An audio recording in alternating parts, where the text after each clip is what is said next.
Hello, it's me again, St. Paul.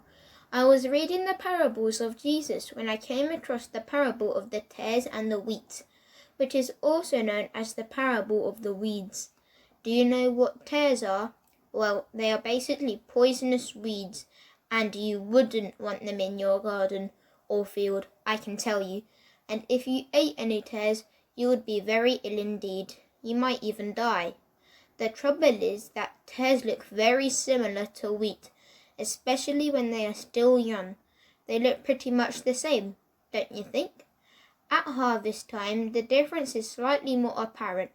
Would you be able to tell the difference? Well, Jesus told a parable about the tares and the wheat. Let's listen to it and see what we can learn from it. The tares and the wheat. Remember, parables are stories with a meaning that teach us an important lesson. Tares are poisonous weeds. Eating them would make you feel sick. In this story, the wheat represents good and people who love God, and the tares represent evil and the people who do not love God or follow his ways. This parable explains why God lets both good and evil exist in the world. Jesus said, "The kingdom of heaven is like a farmer who sowed good seed in his field. While the farmer slept, and before his seeds even had a chance to grow, an enemy scattered tare seeds over all the farmer's newly sown fields. When the shoots appeared, the farm workers saw that many of the new plants were poisonous weeds and wanted to pull them out.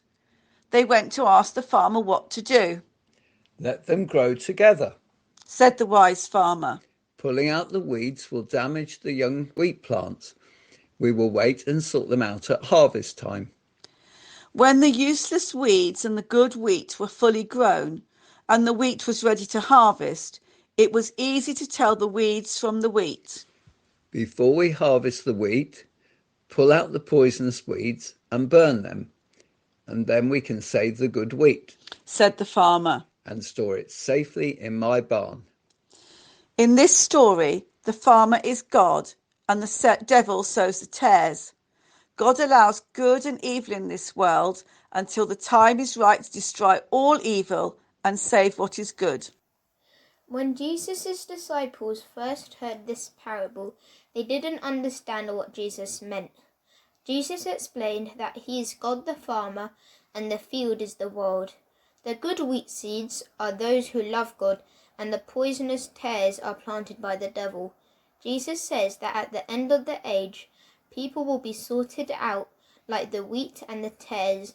Those who love God and do good will enjoy eternal life in God's kingdom, but those who do not follow God will not have a place in heaven and will be sent away into a horrible place, far away from God. So, the lesson for us is that we should always choose to love God, follow Jesus, and do what is right.